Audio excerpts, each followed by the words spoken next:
Hello, everybody. Welcome to episode number 58 of the Whitey and Will Sports Show. Today is Close. Sunday, January 1st, 2023. Happy New Year, Mike. You too, And Whitey. You have to tell me it's New Year because I didn't make it last night. I, I'm not ashamed to say that. you know what? I actually did, not because I was trying to. It just sort of worked out that way. But yes, it is 2023. It's a new year, and it's another Effingham Teutopolis Christmas Classic in the books, a successful one, I think, and that's going to be the focal point of our discussion today. We're going to talk a lot about the Christmas tournament and what a great success it really was from start to finish. But lots of other basketball happening in the area. It's been a couple weeks since we've talked, so we can hit on all the Christmas tournament talk. Over the last couple of weeks of basketball, but this is going to be a Christmas Classic heavy episode. And Mike, I thought it was great. I thought from day one, you had a lot of really solid games in the first round, and that worked its way all the way to the final day. The third place game and championship games were both, the championship game got a little one sided at the end, but pretty competitive for a half. Third place game goes overtime. You got to get a lot of really good final day matchups. So I think the tournament committee has to be pretty happy with how things went this week. Oh, ecstatic. Several ways we measure was it a good tournament, and in our eyes, really one way we look at it is income, you know, total game concessions, where were we at? And 2018, the first year we went to 16 teams, and I believe we still had Altamont in the tournament that year. I'm almost positive. But we also had Central A&M as a new team who was really, really good. Yeah, they had a Pleasant Plains first year, and they were loaded that first year. Mm-hmm. And they ended up, they may have played the fifth and sixth place game that year or something. I forget. And that's kind of our barometer. That's our best year financially. Sacred Heart Griffin, who's now turned into a dominant team, was pretty good that year too. So, those kids that won state last year most of those were freshmen on that squad in 2018. So that's our barometer, and we were within $1,000 of matching that number. So, yeah, from that, just purely gate and concessions aspect, huge, outstanding tournament. My dad was asking me at lunch today, actually, because he heard you, I think, on the radio at some point, maybe, mention money coming in, and people probably maybe don't know exactly what all goes into, but there are, a ton of expenses in putting on a thing like this too. So, well, and that's probably, just off the top, every team at Effingham and T-Town gets $1,000 check, and I may wait till next Monday to start writing those and mailing them out. So that's minimal. Officials are just under $8,000. Mm-hmm. Our apparel bill this year, because we kind of stepped up on the quality. Yeah, that's probably. I really liked last year's top, but we amped it up this year, and it's not too heavy, but we also weren't predicting 50-degree temperatures while you're walking around the gym. However, we spend between, we take care of our media, we take care of all the coaches, the committee, all the officials get a top, which is a little, those officials are good, but they don't get the same top we get, but it's close. It's just not big step down.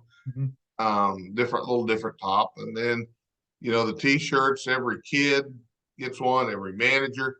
Hey, how many people are coming with your coach? Kids, managers, filmers, cheerleaders. This year, with Highland being here, they brought like 20 cheerleaders for one game. And there's another 20 t-shirts. And, and they're, the Train t-shirts. So, we get all those things all come through Train, Jason being a corporate sponsor. Uh-huh. So we're probably $13,000, maybe 14 on apparel, hotel rooms for the 10 teams that travel, so you're talking another probably 14 grand before we get done with that bill. So it people wonder, well, how does it gets there in a hurry. Sure. Yeah, and but that's what gets the teams there, right? I mean, you get quality competition by making it so easy for them to get here. Like, how do you get teams to come from the Chicagoland area to come down and play in a tournament like this? Well, you make it so that it's not a huge expense for them, right? Like you make it a convenient thing, Well, not just a money spent exactly, on them, but taking care of them when they're here too. exactly. Well, laundry. You think about it. Do we want George Montgomery trying to find a laundromat after after a late game? No, we do all the laundry for all the teams. Um, it's just becomes a situation where, um, we feed the now. Granted, a high school basketball player, we give him a sandwich and a piece of pizza or two pieces of pizza and a drink after a game. Are they full? No, but that's a pretty good start there. So we feed every team after every game. So, you just think about every player, every cheerleader there. If they just take two pieces of pizza and both, we use Joe's and Pizza Man in the two locations, and they're those little squares. No, they chop them up. We get a large cut into 8 pieces. Trust me, that's a healthy piece of pizza. So you just think how many pizzas we go through. Plus the grills. We have the grills running. We got pork burgers, hamburgers, brats, hot dogs. We had ribeye sandwiches running on Effingham's grill. And our hospitality room, as you know, Whitey, and it's funny. I talked to our Chicago coaches. Oh, we've been to Proviso. Oh, we've been to York. Oh, we've been to this. No comparison Yeah. on the hospitality rooms down here. And Well, York claims, oh, they have a great hospitality room. Hey, both days, first day, we had brisket if you got there early enough. Let's just put it that way, because that sends those chunks of brisket that are smoked tend to disappear. But you know what? They're good. yeah, well, and that's the other thing is you got to find at least one more corporate sponsor to make up for this year because Mackenzie White found your I heard the hospitality rumor room. that Mac became a fan of the hospitality room, and I think, did you say she was weak in the knees or almost wept at the selection of food? I forget how you worded it, The but the first night she was there, she got a barbecue pork sandwich, and then she saw me go for the boneless wings, and yeah. so she had to make a second trip up there. And Well, I then mean, I'm just thinking. someone handed her a hamburger after the game was over with too. And so you better believe that she came back with me the next day. She spent 9 or 10 hours at Effingham High School, and it was worth it to her because got another meal out of the deal. Well, like obviously we sell Joe's in a concession stand, and we sell Pizza Man in a concession stand. We'll have it. I know we had meat tortellini from Joe's in the one night in there. Niemerg's. Jason does chicken tenders for us. We have, and they're the big boy chicken tenders they Sure. have. Jimmy John's is a corporate sponsor. Yep. We have Jimmy John's platters. I think late night Thursday, late night Friday. Country Kitchen. We have their sweet rolls and their biscuits and gravy in the morning. Mike McCollum used to always come to T-Town day 2 for the morning session on our committee, and Mike's kind of in charge of the alternatives team, and we all help him that. But because we can get biscuits and gravy over there, and so now we've got that both locations. McMahon Meats smokes 2 big turkeys for us, and we have smoked turkey. Greg Sapp I was told, could barely announce one game. Day 2, he had so much smoked turkey. He goes, I talked to him Tuesday night or Thursday night, and we were talking about hospitality. And he goes, oh, where'd that smoked turkey come from? I go, great. I think we get a big turkey both places. And we get pulled pork in there. We barbecue that up. IGA, we get some wings from IGA. We had Pizza Man's breakfast pizza this year. I've not had that before. Oh, my, it was, Yeah. there's like a little gravy on it. It was good. So So the one thing is the committee doesn't go hungry, and the coaches don't go hungry, and the media doesn't go hungry, and the media's entourage doesn't go hungry. yes. But but that's one of the things. Again, coaches talk about it. And you know, it's funny. I was talking to Belvedere's coach, and I think Belvedere's maybe got one win in 3 years here. I'm not sure, one or two, because I've got to update that this afternoon. He was coach because I didn't see him. Well, I did talk to him, but I was talking to him at Effingham or T-Town side first day. He says, you know, when we have tryouts and cuts, because they're a 3A school. He says, when we have tryouts and cuts, he says, once the roster's posted, he goes, you know, that first practice and everything, you know what the buzz in the school is among the basketball players? Man, we can't wait to go down to Effingham. That's good. I mean, their kids love it. Yeah. And they, you know, Lincoln Way East, and I posted something on Facebook. They went to Joe's Wednesday night after they played. There was a picture, that little stairwell in this, you know, in Joe's, if you're going to the back room that goes upstairs. So they were all sitting on there and got a picture. Then they get a picture on the courthouse lawn under the ornament. Now, I don't know how they got everybody to fit in there because they have grown men. They have grown men on there. And we can kind of segue into the basketball conversation there. Now, yes, Teutopolis made it to the championship game, which you knew. So you knew going in that either T-Town or St. Anthony was going to play in the title game. You knew that after the first round of games on Thursday, which is always good. Yes, I think from a gate standpoint to get a local team in there, you know. When they both win game 2, trust me, the committee has a grin ear to ear. Yeah, because we know we're going to have a good crowd Friday night. And T-Town was the team that ended up winning that semifinal between T-Town and St. Anthony, and they went in the championship game against Lincoln Way East. And listen, that game and we almost had all three of the Holy Trinity there because Effingham and Plains went overtime. Yeah, and we can. I don't know if we want to attack this local team by local team. You know, if we want to just throw it all against the wall and talk about everything. Yeah, because I mean, all three of the local schools played pretty well for the week. You know, Effingham. Yeah. I know that Thursday was a rough day for Effingham because you know they lose in overtime in the first game, and then against Champaign Centennial they took a lead in the fourth quarter and ended up losing by 5. And I know Obi Farmer, the Effingham coach. You know, he's pretty. You know, he wants it, right? Like he doesn't like to lose. Nobody likes to lose, but he especially wears it on the sleeve sometimes. They came back and got a win on Friday, which was good for them. But T-Town made it to the championship game, and they went up against Lincoln Way East, and yeah, they lost by 18, but that game was close at halftime. And I was watching it, and I didn't realize I was talking to Chet Reeder after the game. He says, "Mike, we make our free throws, we lead at the half." They missed a bunch of free throws in the first half. They really did. But here's the thing: Caleb Seamer is what 6'6", is that right? And most games when he takes the court, he's a man child, and he goes out there and he is the biggest kid on the floor by a healthy margin.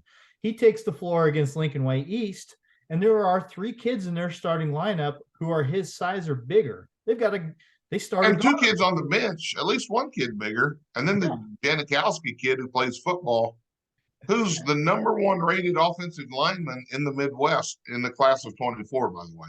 I had so much fun watching that kid when he made it on the floor because he was just funny and clearly having a good time. Like he doesn't take it too seriously. He's out there to have a good time, and it was very entertaining. I mean, it wasn't good for T-Town. He was their second leading scorer the first game he came out. He was because after they started, because with them winning the state in football, and then I think they kind of try to give those kids 2 weeks. For football players, and then he wanted to try out. And I remember Rich Collin was telling me, "Hey, I need to change the roster." One of the football players made the cut, and then I see he's 6'4", 240. He goes, "Oh, he's our all-state lineman." And but the thing about that kid is he's so quick. I was talking to his dad. He goes, "That's why he's rated so high. He's fast." Yep. And he was fast to the concession stand after the game to eat. And hey, George Bellevue, who's one of their man-childs on one of those 266 bodies inside. Yeah. he filled the pizza box after the game. He goes, "This is my take a home box, coach. There's probably 4 big pieces of pizza." So he's got half a pizza, probably 6 pork burgers in there. Yeah. I He goes, mean, "This will get me home." and those two are not the big. I mean, we haven't even talked about the biggest guy, the Hagemaster kid. Is that Yes, is 6'8"? that's pronounced correctly. 6'8". And you know what? I guess we're not. We're kind of cable-ish, aren't we? What's that? I mean, we can kind of say things on here we couldn't say on the morning show. Is that correct? Oh yes, of course. Okay. Hagemeister, I heard all this about an injury during during a game earlier on Thursday. Let's just leave it there. I saw it. Did you see what happened? Well, I know that if we're talking about the same thing, I know it resulted in him on the floor cradling a sensitive part of the body. Lower body injury. Yes, We a use lower hockey body terms. injury. Do you know how the lower body injury happened? Can we just say he got hit in the nuts? I mean, I Nope, think that's not how it happened. Okay, what happened? He was setting a back screen. Okay, so he's here, got the screen. Kid feels him from behind, reaches around, and I know I talked to coach and I talked to officials. No one saw what happened. Mom has it on video. Okay. So I went out and talked to the kid. I said, "Hey, come here. I want to ask you something." Gets grabbed, squeezed, and twisted. So that's the bottom of a pile in football, Whitey.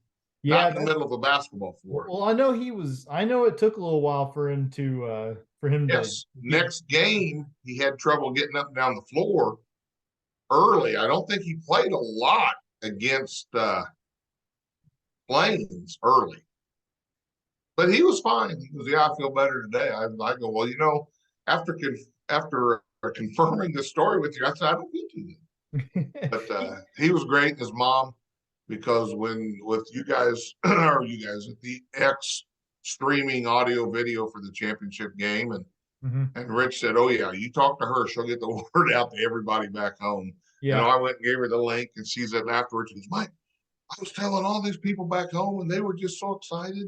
Yeah. And she goes, "Those broadcast guys, they tell me how great a job they did." And I said, "Well, I'm part of their A team. That's the B team upstairs." I said, "Dustin White and I are their A team. We got to let the B team have a little glory." Yeah, well, they've been there. You know how it is. Seniority. But, I mean, but the first day, Effingham, St. Anthony, and T-Town all get wins on the first day. And that's huge. Winning on the first day is huge because it means you're going to be in the top half of the field. And plus, it means you don't have to go to the auxiliary gym at all. Yeah. And Effingham played great against Highland. I think that was probably the one where if they were handicapping it, they're going to say Highland was favored. But Effingham played a fantastic game against Highland, beat them by 11, and really after the first quarter, had the game pretty well in hand for most of that. Now, for Highland's defense, they were missing their best player, right, the Ostermeyer. Yeah. And he's a player. Yeah, for sure. A guy that I remember because I had to pronounce his name, a number of times at the Thanksgiving tournament over at St. Anthony. Yeah. So, yes. Plus, he made the alternate team over at Thanksgiving at St. Anthony. Yeah. And I think their 6-man was down too. So they were missing 2 of their top 6. But you played the card you're dealt. FEM beat them. Highland ended up consolation champion, correct? Highland won the consolation champion. I'll tell you what, Coach Cunningham, he about broke my hand shaking it for 10 minutes when we were all done. "Oh, this was incredible." Well, but again, coach-friendly tournament. Once people show up and come, they realize, oh, we're not at Pinckneyville anymore, or we're not here anymore, or we're not there anymore. So, and trust me, we have schools wanting in, Whitey. Right now, I've got 3 or 4 schools waiting to hear if we have an opening. Yeah. And, I don't know if we do or not. Chicago Brooks, I know their contract's up. And if George retires again, George, he retires, and then they told him he can't retire. Larry Wilson asked me, "Are you going to have cake and ice cream for George again?" I said, "No, we had the hug fest and the handshake line last year." So, Yeah. but I have a Um, funny story to add about George Montgomery. we'll go When for they're playing T-Town second day, it. Mm-hmm. and probably a call went against George he didn't like, and I think he thought Seymour was hooking on a spin move offensively. Mm-hmm. So George was going to get a technical. The officials wouldn't give it to him. He's out on the floor during a timeout. He's good 15 feet he's halfway between the sideline and the center court complaining. And he turns and finally one of our committee members went out on the floor and said, "George, hey, you gotta get it." And he told the T-Town coaches after the games, "What do I got to do to get a tee? They won't even give me a tee in this tournament." And I talked to the officials who did the game, and they're like, "Oh, George was wanting a tee, wasn't he? We thought he was. We thought about giving it to him, but then we decided not to." And I said, "That's all he wanted." And he wasn't demonstrative. He was just he Yeah. was getting his point across. And Them going down by them dropping one to T-Town by 19 was a little surprising to me. I thought T-Town. well, they're not as strong as they've been in the Uh-huh. past. The Vival kid is a really nice player. He he he was doing everything in his power to keep them in the game. He made all tournament team, and we'll touch on that in a minute. But um, yeah, it was just a case where their kids inside are nice and athletic, but they're not as good. They're not physically strong enough always to hold their ground, and defensively, um, Caleb had a nice game against them. Mm-hmm. So, and I'll tell you, James Nieberg, had 16 rebounds that game. And 15 points. not I had him for 16 doing radio.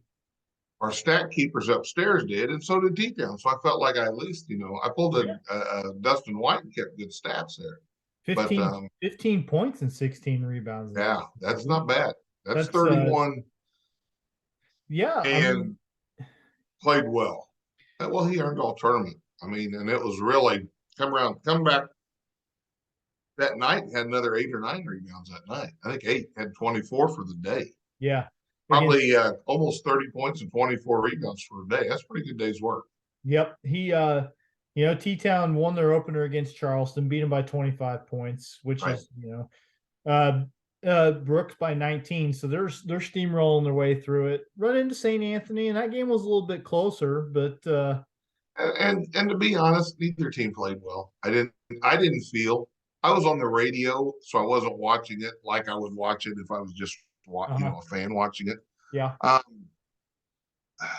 but to be honest, Whitey rarely when Effingham or when St. Anthony and T-Town, or even Effingham and T-Town and Effingham St. Anthony, rarely do teams play well in that game. Well, because You're so jacked up. kids are so caught up in the game itself, and a lot of times kids will need a break 2 minutes into that game because they're exhausted. They're adrenaline.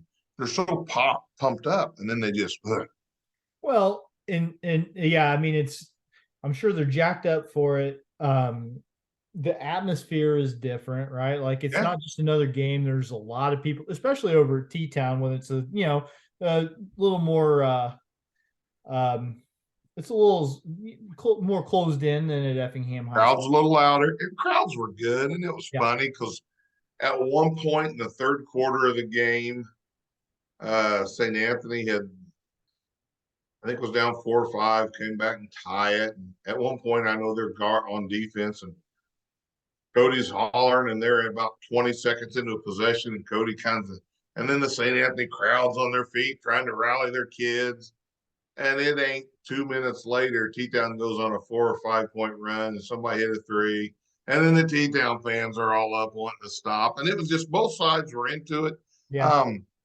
Good crowds for a St. Anthony T-Town game. Very good, not great. I mean, I've sat on that bench and they've had no more clothes sold out on the door, so I know what it's capable of. Mm-hmm. And thank God it's not 120 degrees in there anymore for that game. St. Anthony, every game they played was tight. And I think that, Yes. I'm sure Cody would have rather won the third place game. Obviously, he would have rather played in the championship game. But I think his team got tested as much as anybody. They win their opener against Lutheran North. They win that one by 6, get Oaklawn by 10 the next morning. T-Town gets them by 7, and then Pleasant Plains beat them by 9, but of course that's an overtime In game. overtime. And And Plains outscored them about 10-1 or 11-2 in overtime. So yeah, St. that Anthony was just looked like when it got to overtime, it was like, we're done. You know what I mean? They well, just they seemed and drained that they didn't win that because they had the last 20 seconds of the game, they had the ball. yeah, they and here's the thing, like it's not this simple. Okay, I'm not going to pretend that it is this simple, but a big thing is that if you look at St. Anthony, if you look at games they've lost this year, it's teams that have figured out how to keep Brock Faraday out off from scoring too many points. Mhm. And and once you do that, Colin Westendorf had a nice tournament. In fact, he made the Yes, all he did. tournament team. And he made the alternate team. And I want to tell you something there. His performance in the third place game probably got him that all tournament. Yeah. Yeah, he scored It was 16 points. between two kids, and the all tournament committee may or may not have switched their vote during that third place game. Well, no other two St. Anthony players scored as many points in that game as Colin did. And okay, like points are not everything, okay? Exactly right. But they're important, obviously. Yeah. And he scored 15 points against Oaklawn also. And he has emerged as the season has gone on. He's their second leading scorer, and Yeah, and he's a junior, correct? uh, I didn't think he was a sophomore. I thought he was a on the junior. spot. But luckily, Oh yeah. I have this. He's junior, so yeah, they've he's he's a kid that I hope becomes more of a focal point. Like Oh, he I gets. think he no, I think he will, and he kind of be when I watched him last year, he was this sophomore who would come in and he'd stand behind the arc and he could shoot threes when he was open. And really that's all he did as a Yeah, sophomore. no, he goes And really. at the turkey tournament, he was still kind of the same, a little more involved in things. But I'll tell you, I don't know of a team that I've seen from Thanksgiving till now who's improved more as a team than St. Anthony. I mean, I really Yeah, do. I yeah. mean, Mm-hmm. T-Town is getting to another level, but they've got parts of that team they got to pull with them. So some of those, they got a kid or two still playing like they were at Thanksgiving. They got to pull them with them, and then they're going to be really tough out Mm-hmm. postseason. Um, Same with St. Anthony now. Yeah. I know in the 1A, to get out of the sectional, you've got St. Anthony, Altamont, and North Clay are all going to be in the same, have to go through the same sectional. And unfortunately, they can't be 3 of the 4 who were there. They can be 2 of the 4, Mm-hmm. but only 2 of them can go to a section. And, Yep. and, and I really feel that will be the case. And one of those 3, I'm just going to say right now, is going to be a super sectional. I really feel that way just because, and I'll tell you, the Westendorf kid is a part of that. You know what Faraday's capable of. The Christmas tournament was the debut of Adam Yes. Rudable. Yes, it And was. Yeah, and that was the thing for St. Anthony last year. Brock Faraday didn't even get on the radar until this time of year last year. yes, Well, now they get Rudabaugh back, and I did not realize. I knew that there was a chance that he'd play this year, but I did right. not realize he was going to start playing. And I thought he played well. He's not, and I don't know with the surgery and stuff he had to his shoulder for Mhm, tennis. mhm, mhm. Actually, I haven't seen him. I just don't remember him in the Thanksgiving tournament being a perimeter, or in the this past week being a real perimeter threat. But he gets to the basket, and he's a smart, heady player. I'll tell you the kid who I don't know if you say this is my hot take for the week, Whitey. Okay. I think the kid who makes the difference for them making a deep run, Ryan Schmidt. Yes. I'll tell you what, against T-Town, that was his debutante ball because for about a quarter and a half, he scored when he wanted to. And I know he had some JV games as a freshman where he scored a lot of points. Mm-hmm. Okay. And he can shoot it. He can shoot it from the perimeter. But his upside is huge. And you know, I thought Max Kingsley played really, really well during Mm-hmm. parts of the tournament. Yeah. Griffin Sahi, I thought played pretty well against T-Town. But as that group continues to kind of keep getting, it's like Cody's got them on a potter's wheel. They're a big piece of clay that at Thanksgiving people are like, oh, this is going to be a long year, maybe. And now they're like, oh. And I'm going to tell you, Cody does a good job as a coach. He really does. And I'm impressed with what they are becoming. They're still a work in progress, but I'm impressed at what they're becoming. And they had a good tournament. They beat a good Luther North team. And based on seeds, we had 2 upsets in the first round. Yeah. Effingham and St. Anthony were those 2 teams. Yeah. Now, I wondered about that. Effingham's we would consider Effingham's much bigger because St. Anthony's really wasn't. St. Mhm. Anthony's was one of those games where it's, Could have gone either way. could have gone either way. We knew that going in. Luther North, we knew had a really good player, and he made all tournament team, and he showed why he was a good player. But but those kids just played, and then they turn around and beat Oaklawn again. Oaklawn was shorthanded. Oaklawn was one of our 4 seeds that didn't progress to the top Final 4, but their best player, who's he drives the bus. He plays the point on their 1-2-2, which they didn't play hardly at all, and they play that a lot because he's very long, he's very athletic, and he's a scorer. So but yeah, we were fine with the things, and tremendously successful tournament. And one thing I want to say, because and it's kind of funny, we're talking to the tournament committee. We're actually talking with Kyle Weber from Plains during the championship game, and of course he knows all the committee members from T-Town anyway. Mm-hmm. And we're talking, and we knew in the championship game, T-Town's margin for error was very slim on making mistakes. And, they missed some free throws. We talked about that. And they had other mistakes. You get a stop first trip down the floor, turn around, throw the ball with the outlet pass, you throw it away. Can't do that in that game. You know what I mean? You can't all of a sudden, here, East, you take another possession before we get a chance to go down and shoot. And then East goes up 2-0 when they should have. T-Town should have had a chance to take the lead there.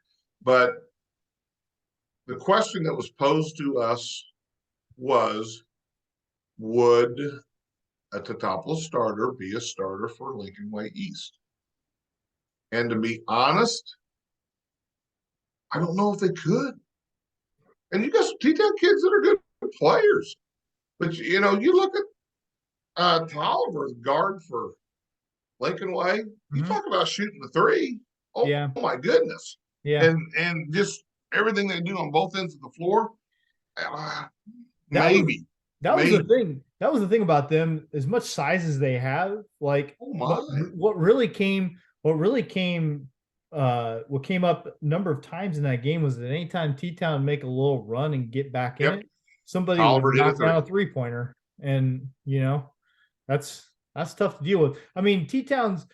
The looks that T-Town was getting were limited because I think that Lincoln Way's size probably was a bigger factor defensively for them in that game than offensively. Well, Caleb Seymour was not able to be a real presence on the block because, he's got 6'8" guarding him when he's in there. Oh, yeah. Well, okay, 6'6" versus 6'8". Okay, well, there's 6'6", 6'6", very athletic, who are a step away the whole time ready to help. Yeah. And anytime Caleb would get the ball and try to start making a post move or make a spin move, he'd put it on the floor. Either 6'6" came in double or guards came down and they're quick.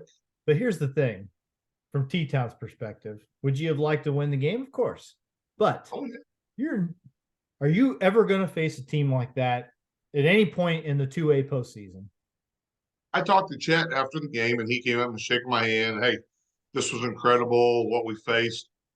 And I told him, I said, Chet, I'm going to tell you something.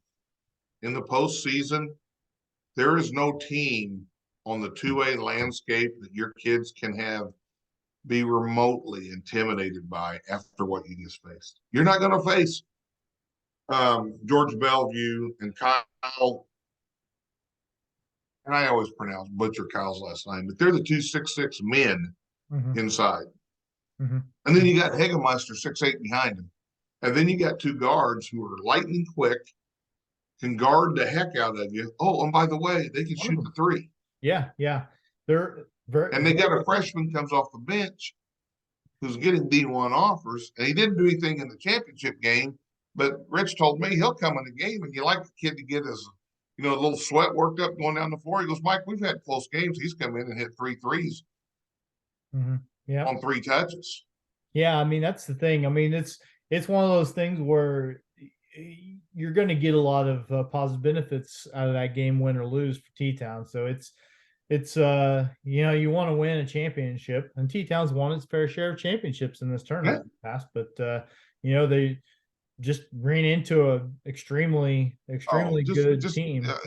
They were just Lincoln Way East was a better team on paper, but and just it's just I had a old T-Town fan tell me when they came out to warm up, he goes,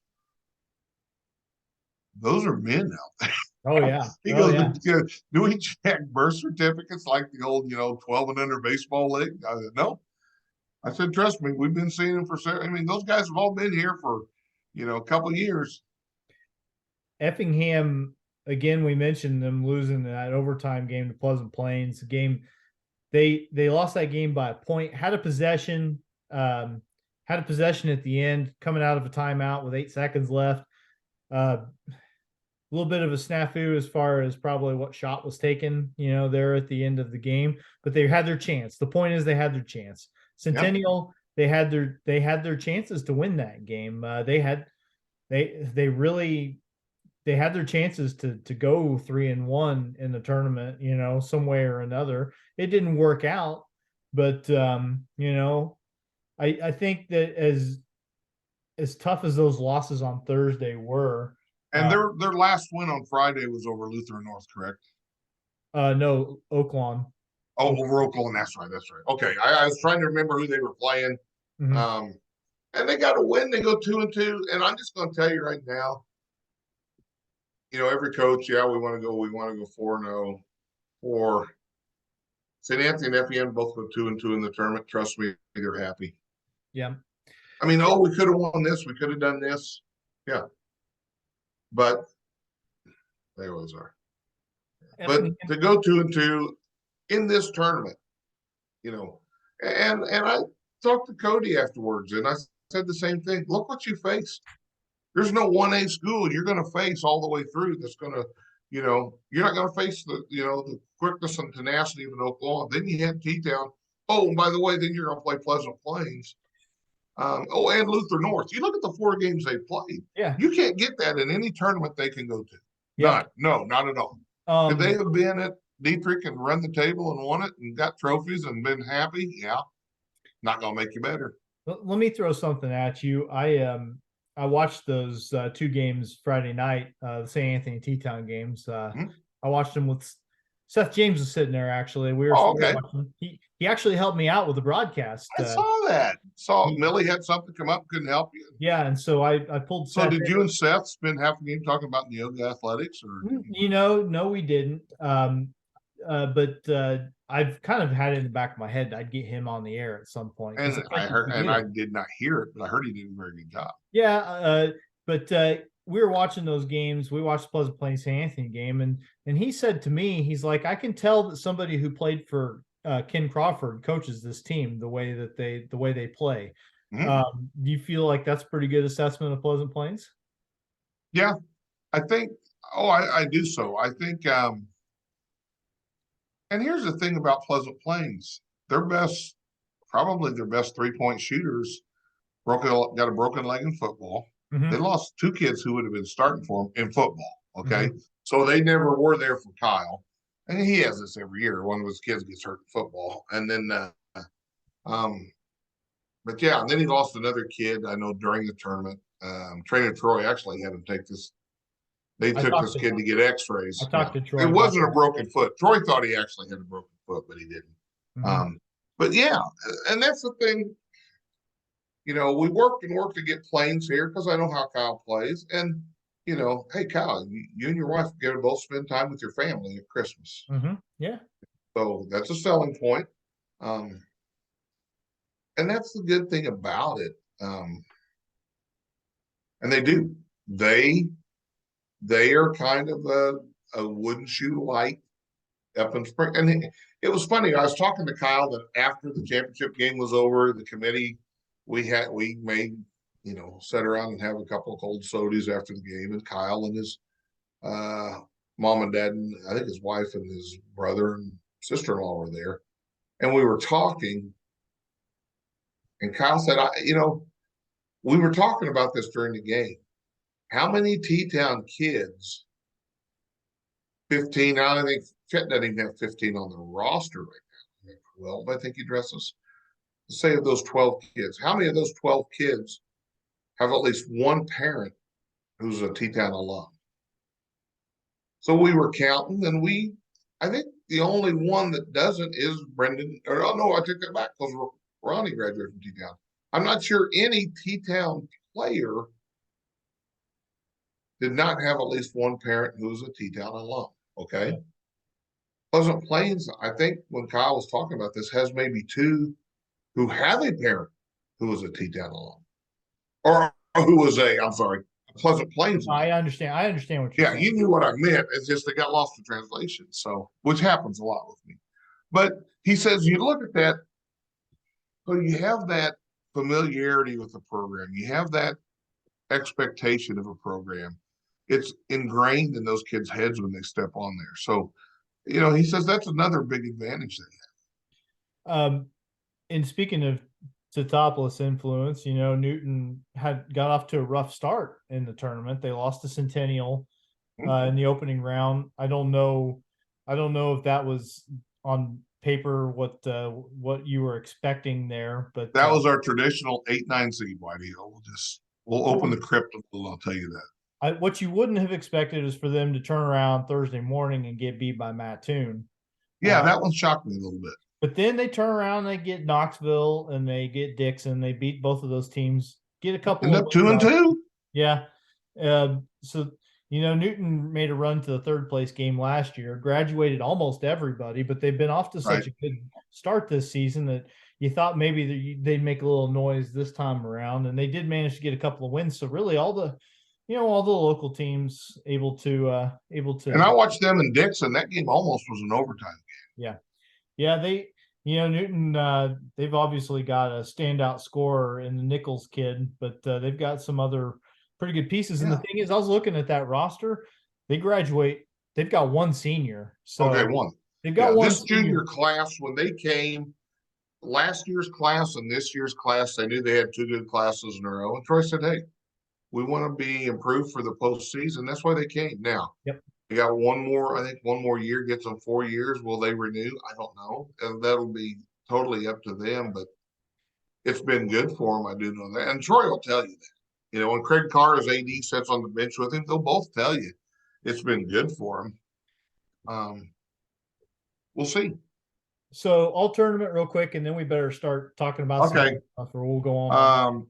I am Salah from Oaklawn. He kind of had to pick up the slack with Solomon up there. He was on there. Mhm. Anthony Vavall from Brooks. Preston Sledge from Centennial. Centennial. And I want to tell you something. He reached out to I think our Facebook page after the tournament, thanking us for putting him on the all tournament team. Pretty good kid there. Yeah, Um, good player. Bryce Spiller from Luther North, nice player. I Sure. tell you, he's a junior. Kid can play. He really can. Cole or Cade Altador. Altadonna from Highland. I'll get there.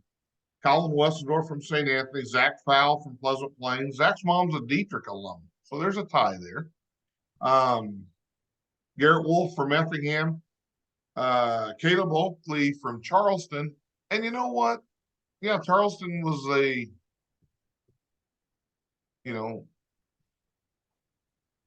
was in the consolation bracket, played early, but he had 4 solid games. And I just liked the way he played and did things. And I mean, and I reached out to Matt when we were doing it. I said, we need to strongly consider this kid. I just liked the way he played on the floor. And I know I reached out to his dad. He came back, they were done in the morning. He came back that night. He told me, he said, I want to tell you something. He may be the happiest kid you have on the all tournament team. He said, Charleston doesn't get recognized for a lot of all tournament team things. And I thought he personified that tournament. He just worked hard and played and did good things. Dylan Gear from Newton. He had a real nice game. 25 points one game. And it was right there. Caleb Seamer from T-Town. Kyle Olabogzi from Lincoln Way East. George Bellevue from Lincoln Way East. Kylon Tolliver for Lincoln Way East. And James Nieberge from T-Town. And after that championship game, the committee hands out those all-tournament trophies. Yeah. And I said, Kent, you're giving James his trophy. Well, I don't look bad. I go, no, trust me. Anybody complains, they can come talk to me. And the smile on James's face when he, Dad had his plaque for him to give to him, that was good. And it was kind of funny because Kent was like, hey, thank you. That was a proud dad. Because he says, this is the last Christmas tournament I'll have a kid playing, and so that was good. And I was glad I remember Jeff Hardick passed out Reed and Lee's when they got him. I mean, if somebody thinks that's nepotism, well, come talk to me. There's a lot of people lined up who want to chew on me. Just get in line. But yeah, that's I just thought that was a neat moment. And again, we'll get someone maybe send us a tweet or something, bitch about this kid or that kid not making the all tournament. And I was just saying, you tell me who we take off. Yeah. We have 15 kids on there. I know I have committee members who'd like us to make that a list of 10. And I'm like, man, I don't know who you take off to make it 10. I think that part of having a 16-team tournament is that you're still, 15 players is not that many when you look at how many suit up in the tournament. So exactly. And we actually have a 6-team. We can go to 6. We have 16 plaques. This is the second year in a row we've had an extra plaque, and then we'll do one. Yeah, I mean, it's where we were. We feel comfortable. And was there a lot of kids who didn't make it who are really good players? Sure. Yeah. So, but that's where we came. So we can put a bow on that. I think good, great, successful tournament. I'm pretty worn out. I barely got out of bed by 9:30 yesterday, and I'm not a person who sleeps that late. So, if I'm in bed at 7:30, something's wrong. It's far from the only tournament, of course, going on. Although yours did go the latest into the week, most everybody else was done by the time the week was over with. Let's start with Altamont. Altamont went down to Sesser-Valier, and apparently, from what I'm hearing, their last year there, I think that I'm hearing that they're shrinking that tournament from 16 teams to 8, and it sounds like maybe Altamont's not on the list after that. That is not. I haven't heard that officially. That's the rumor I'm hearing. So if I'm off base, somebody can tell me. But I have my sources. Well, remember, if they're potentially one who's on the wrong side of it, they're not in that good old boy network down there. So yeah, they and honestly, they only played one particularly close game in that tournament. Can you hear those dogs barking in the background? Because no, I don't. Good. Because there's at least one beagle downstairs going ape shit right now. I don't hear it. They played Johnston City in the second round and won that game by 3 points. Other than that, nothing closer than 15. I mean, they were the number 2 seed in that tournament. And Was Goreville one?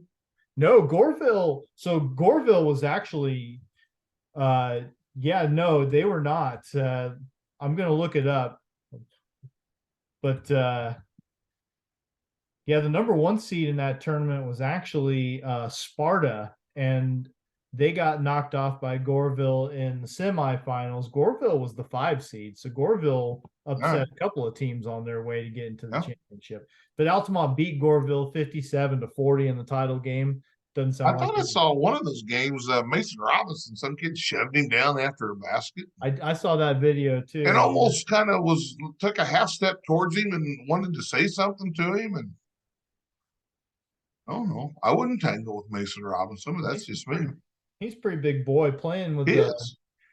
broken finger on his non-shooting hand, broken pinky. He may have a little bit of mean streak like his mother has from him. So. Well, I was going to say that has to be where it came from, right? Well, yeah. But Mason made all tournament in that one. So did now let me get that message. Avery Yarhouse. Avery Yarhouse and Wyatt Phillips. Wyatt Phillips made good for them.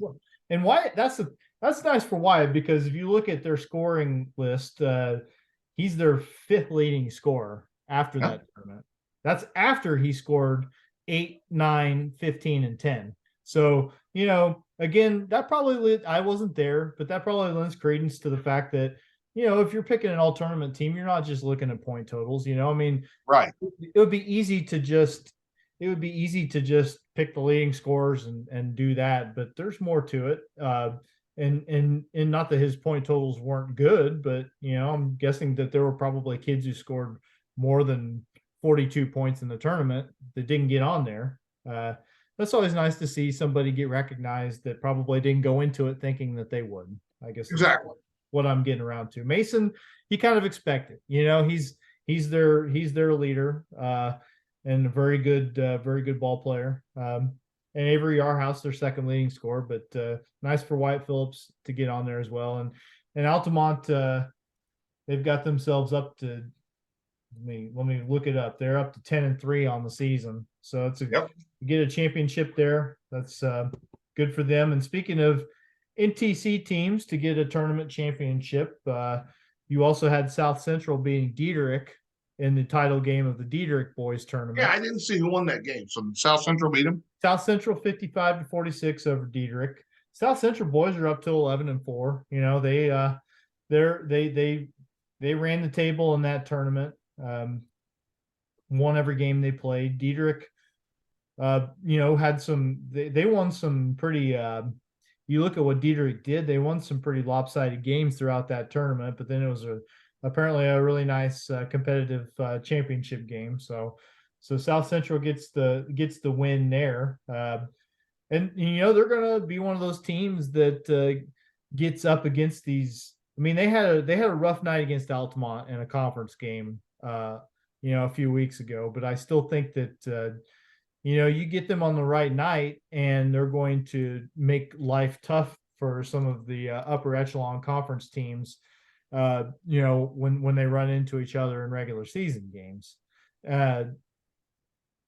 Windsor Stew Straws made it to the championship game at that Tri-County tournament and ended up losing in the championship game to Lawrenceville by 5 points. Okay, and Lawrenceville's pretty decent.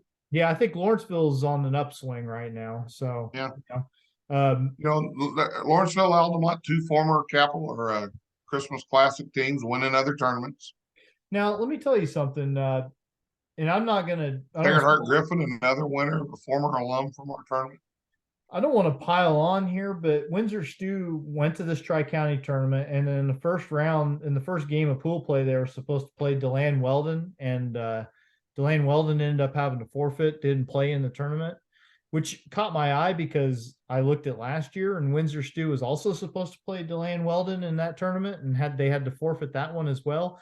Now I don't want this to turn into a referendum on the DeLand Weldon program because I don't know anything about them, but you are a person who organizes a Christmas tournament. At what point do you have to say, I mean, these are not problems that you have to face in your term, but at what point Oh, they're not. well, okay. Not as I probably found for out December different reasons. Yeah, I remember saying, 17th last year we had a team not coming yeah, because of okay. COVID, and they were out of protocol and they were eligible to come. They didn't feel safe with their kids coming after one practice. To Sorry, me, you just ripped a band-aid off, Whitey. I thought it was the scab was gone. for this is 2 years in a row. This is more of a program issue, I think, than a whatever their circumstances or perceived circumstances on their part were.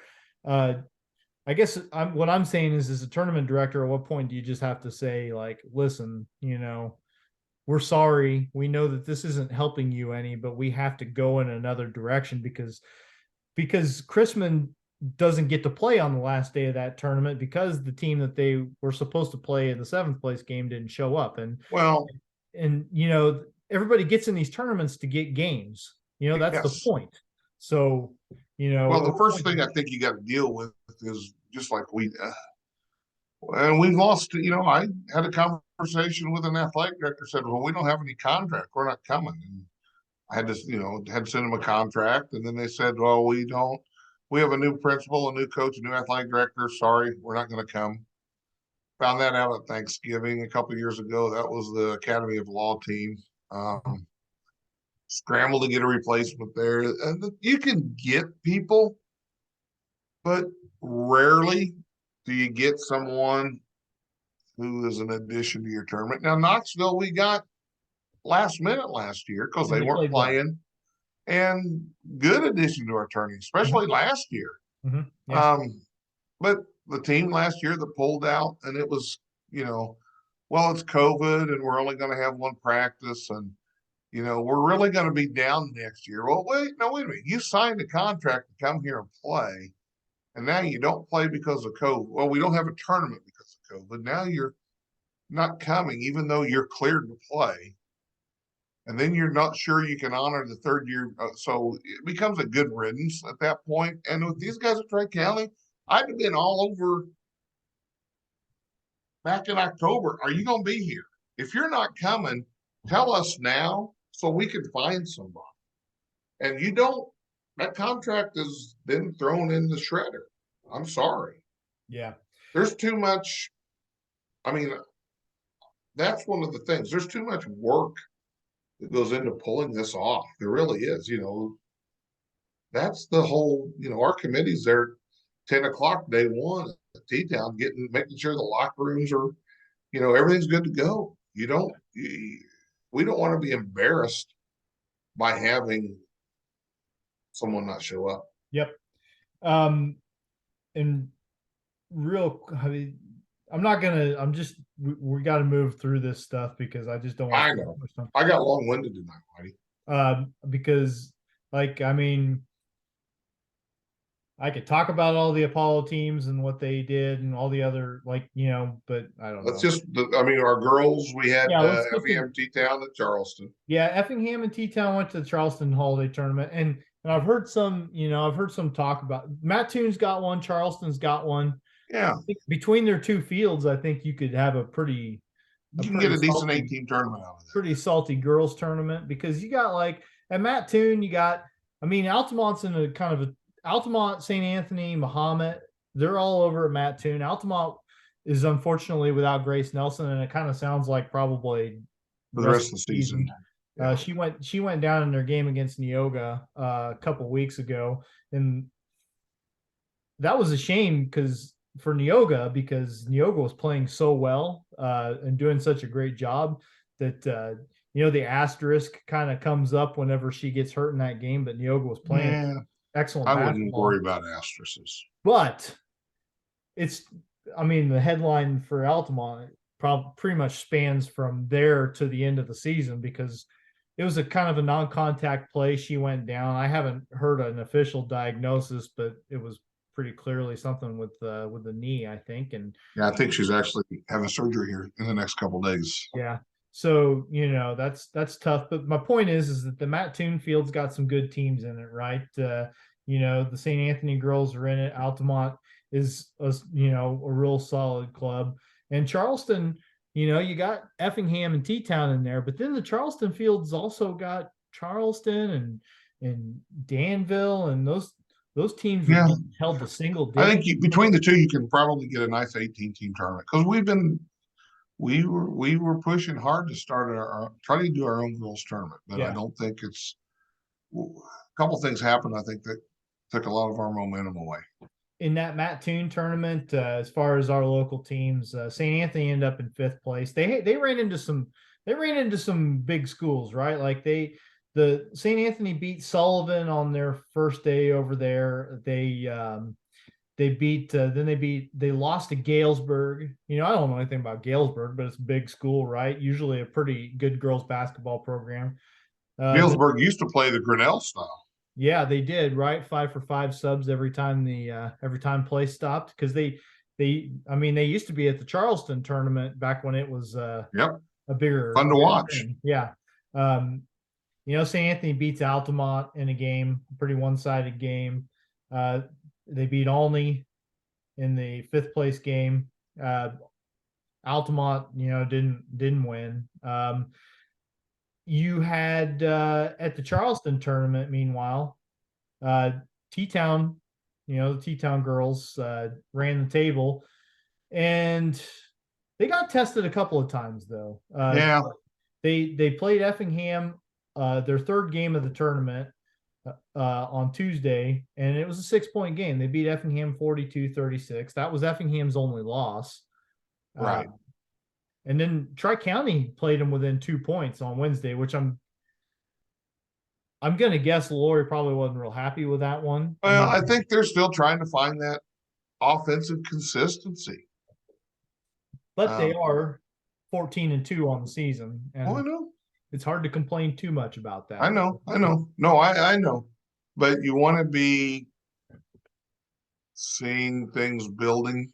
Yeah. And like I said, now it's 2023. All these programs now they have a focus on postseason, and Mm-hmm. it's all building that. I just got a notice on my phone that the Sun Times came out with their updated top 25 list, and Lincoln Way's still at 17. I thought they might move up a bump or two, but that's 17 in Chicago, and Yeah. there's some big Um, schools on there. Again, Effingham, the like I said, the only loss they took in that tournament was the T-Town game. Other than that, they pick up 4 wins and get themselves to 13-4 on the season. And their game's coming up pretty soon, isn't it? They got a Friday night game in T-Town probably. Yeah, that's usually during the NTC tournament. So you're talking like what, the third week of third was it third Because week? you and I did it last year. We may be on Yeah, that game again. I imagine we probably will again. Yeah, I mean that's generally how it works. No, So that's the 18. Lincoln, real quick with just uh, speaking of Effingham in the Apollo, man, Lincoln is still undefeated. They're 18-0 now. Real good there. The Apollo Conference, just in general, very, very solid with Taylorville and Mount Zion being real good. Muhammad won at that Mattoon tournament. They didn't. They ended up beating Galesburg in the championship. So just getting through that small school girls stuff. We already talked about how St. Anthony did. St. Anthony's up to 14-4 on the year. Again, they lost some games. They lost to Galesburg. They lost to Champaign Central also in that Mattoon tournament. But I don't think you can, knowing nothing else about those teams, I don't think you can. They're 3A schools. Yeah, those are not bad losses, right? Like you beat all the teams you're supposed to beat, and you've got some pretty big conference games coming up. Not this week, but next week they'll have Neoga, so that'll be a fun one. Speaking of Neoga got third place at the Oh, up at Monticello. Yeah, I went and watched them. So they played Tuscola in the opener, and that's 2 state Yeah. teams, and that was basically to decide who was going to win the championship game in that tournament. Yeah, I saw that the boys and girls have like the same opponent day one. They did. They're in the same pools as, but it just kind of worked out that way, honestly. But the Neoga boys and Neoga girls did both play Tuscola on the first day, and then Paxton Buckley Loda and Gibson City Melvin Sibley in the, or whatever it is, in the second day of it. But Neoga got beat by Tuscola on the girls' side of things by 6 points, and that was their first loss. Right, they were undefeated up to that point, and Let's call it 2A.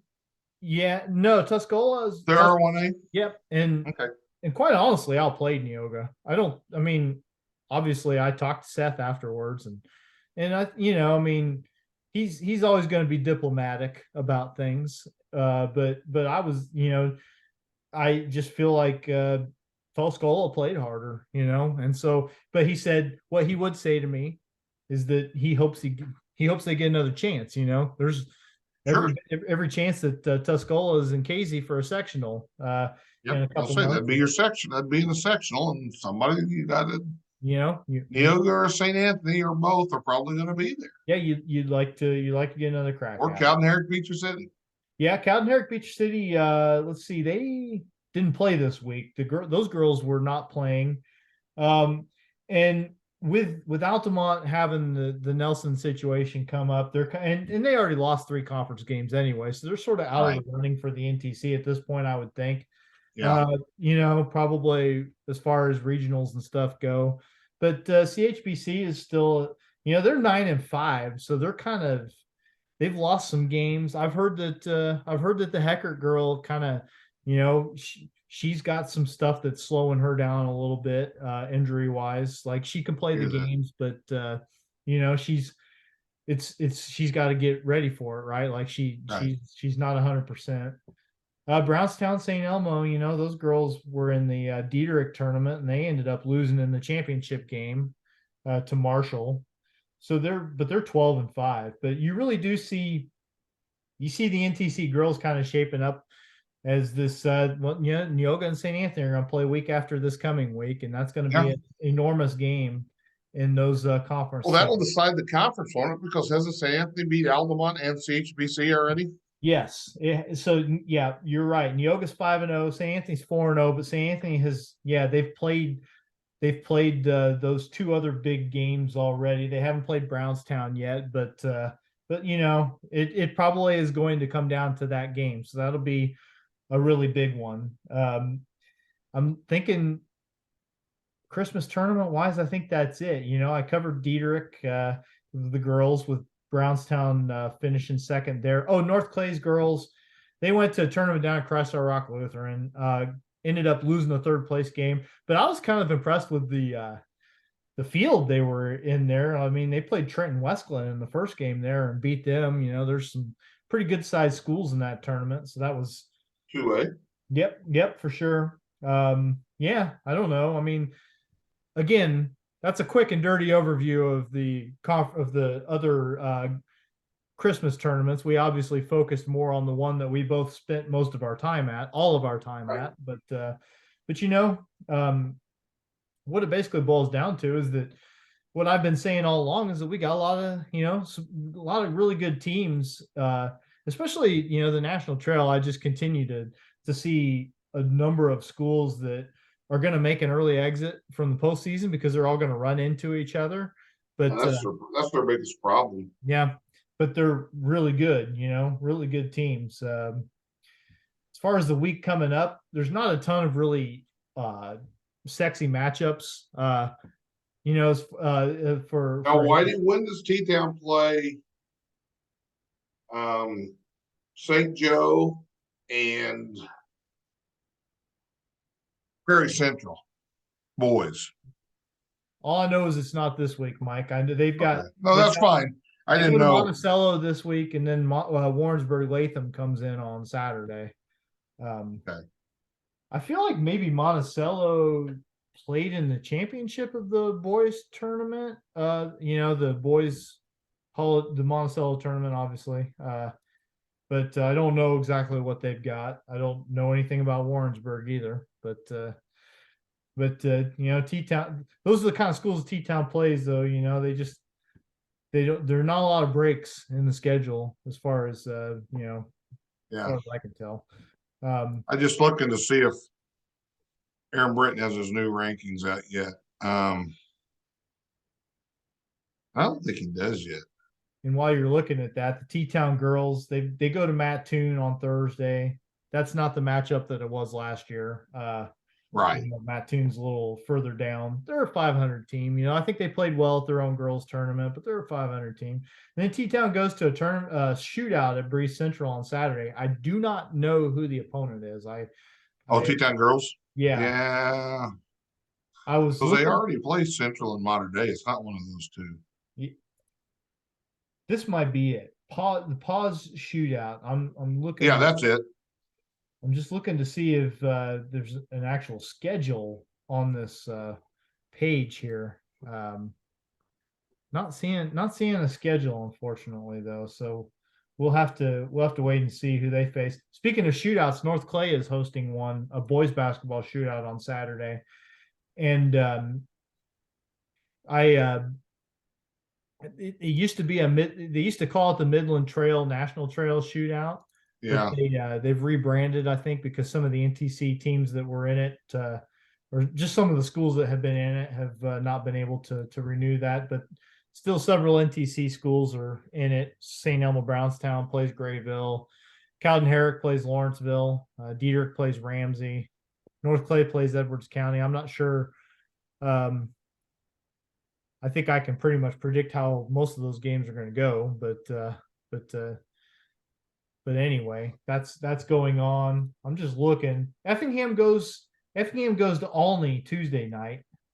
Um, that'll be an interesting one. And then Mount Zion comes into Effingham on Friday, and that's going to be a big test for Obie's guys. Like they come out of this Christmas tournament, they win that game Friday night.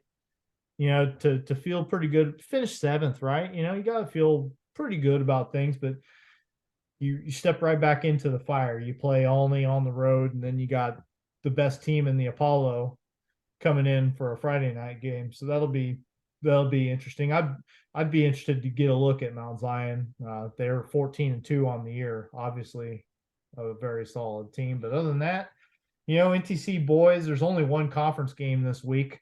Two conference games. St. Elmo goes to Windsor on Friday, and Diedrich goes to Altamont. That could be a pretty good one. Oh, North Clay goes to Cowden Herrick too. There's a few conference games. Neoga has a road game with Windsor Stew on Tuesday night, but I really look at that Diedrich Altamont one as probably the best of the bunch. Yeah. And then things start now ramping up because it's um now they're building NTC, and then after that it's all downhill and Yep. postseason time. One other thing to throw out there, the Neoga girls were supposed to play Sullivan Thursday night. Sullivan apparently double booked that night, and Neoga was the odd man out, but they picked up a game with Fairfield, which I think is probably an improvement to the schedule as far as toughness goes. So that'll be I don't know, fun one to keep an eye on. Other than that, looking at the girls basketball matchups this week, nothing real intriguing. Effingham goes to Mount Zion. The girls do on Saturday. That'll be a pretty good conference game. So, I don't know. Other than that, we've talked a lot. I think it's probably about time to put a bow on it. What do you think? Okay, that's good. I'm getting my weekly dose of text from Air Britain, so Yeah. So anyway, good week of a good couple of weeks of basketball in the area. It's been a while since we yeah. talked, but I mean, Christmas tournament, we can exhale. It's over. We felt it was successful, and yep, we had at least 3 people want to be corporate sponsors who came up to us at the game. So good to that's good. hear. So what you're telling me is that we could probably count on a 10th annual Christmas Classic next year then. It's ready. The 10th anniversary, the 10th almost annual Christmas tournament. I don't That's know. true. You did have to skip. I'm anxious. I mean, Kyle Jansen keeps coming up with better covers every year for our program. It's going to be tough to see what he does on this next one. Yeah. Well, the only other thing I throw out there conversationally is that right before we started recording, I would decided to turn on that Illinois Iowa women's game, and Illinois pulled off the upset there. Looked Oh, pretty, really? yeah, Iowa's had a rough couple of weeks against the state of Illinois. yeah, Hey, EIU's won 4 in a row. yeah. They beat Lindenwood and Southern Indiana, Yeah, yeah, and Iowa. Don't forget that one, Whitey. yeah. That's huge. That At is Iowa. I mean, that's a listen. That's an inexcusable game for Iowa to lose. I mean, Well, Murray was out and another kid was out. But still, you're Iowa. yeah, it doesn't matter. You've I got agree. Well, I know you. you're a big Fran McCafferty fan, so I am probably Fran. I'm probably whatever the opposite of your biggest fan is. That's me for Fran. I think. I know there's a yeah, lot of Fran talk, cost me a lot of money in pools last year, or not really money, pride. So yeah, Fran, he didn't get a Christmas card this year. but the Illinois women looked really good. That's good. That program is had a Drastic badly turnaround. needed boost. Just a incredible turnaround. You would think they'd probably be ranked next week after that. Indiana women are ranked fourth. And they And beat really, that program was put back on the map by Miss Tyra Buss. yeah, and they got a win today. They had an Yeah, overtime win over Nebraska today. So they struggled. I just got notification at one point that it was a pretty close game. And Illinois plays tomorrow bowl game, and I saw they just picked up a kid from Ole Miss coming to Illinois to play quarterback. yeah, I knew the bowl game was tomorrow. Yeah, the kid they got's got 3 years of eligibility, which Well, doesn't mean anything, but I made the mistake of going to an Illinois football game this year. I bought into the that hype, was a bad one. and then it was such a meh experience that I just checked Who'd you out. see him play? Michigan State? Yeah, Yeah, man, that game. that's I all mean, right. the conditions were not great, but Did you get in the hospitality room there? no, I got in the no Wi-Fi in the stadium or very spotty Wi-Fi in the stadium. No, not Wi-Fi, just cell signal. It was weird. Like I couldn't half the time my phone wouldn't work. I don't know if it's 40,000 people there on the same cell tower. I suppose so. I guess that's probably what it was. Anyway, we got I know that it sounds like I'm going to Olney Tuesday to watch the Hearts game. It sounds like I'm broadcasting that one. So I'll uh I'll have at least that one to report back on. I'll be interested. I got to turn in my games I've done. I haven't done it turned in any yet this year. Well, you want to get paid. I know. Yeah. Well, you just tell them if you don't care, you just tell them sign it over to me. No, Gas. no, no. I do care. It's just I had one and I just kind of didn't do anything, and now what did I do? 4 games? Yeah, I did 4 games. More than me. More than me. No, You did more than that. no. No? Nah. Yeah, that's right, because you didn't do the first one over at T-Town. Matt and Greg. I did 3 at T-Town. Yeah. No, Yeah. You did one on Wednesday. I did 3. Yeah, I did St. Anthony T-Town and then St. Anthony T-Town against each other. Yep. 3 on 3. Thanks. Yeah, thanks for being my accountant there. Yep. I wouldn't want you to miss out. All right. Speaking of that, after we're done, you and I are going to talk off camera. I think I know what about. Yeah, I'm sending you a bill for Mac in the hospitality room. Hey, tell her she wants to come to the hospitality room next year. She better bring a plate of damn cookies. If she's, this is a quid pro quo there. I will say this: I made her help carry equipment in one of those times, Okay, well, just so that's understandable. just so she could at least say she worked. She said she was also holding the door open for people when she was bored between games. So Well, wouldn't tell her I'm sending a bill. Okay, I will. She can pay it herself. There we go. Good call. All right, we'll talk to you next week. See you, Whitey. All right, later.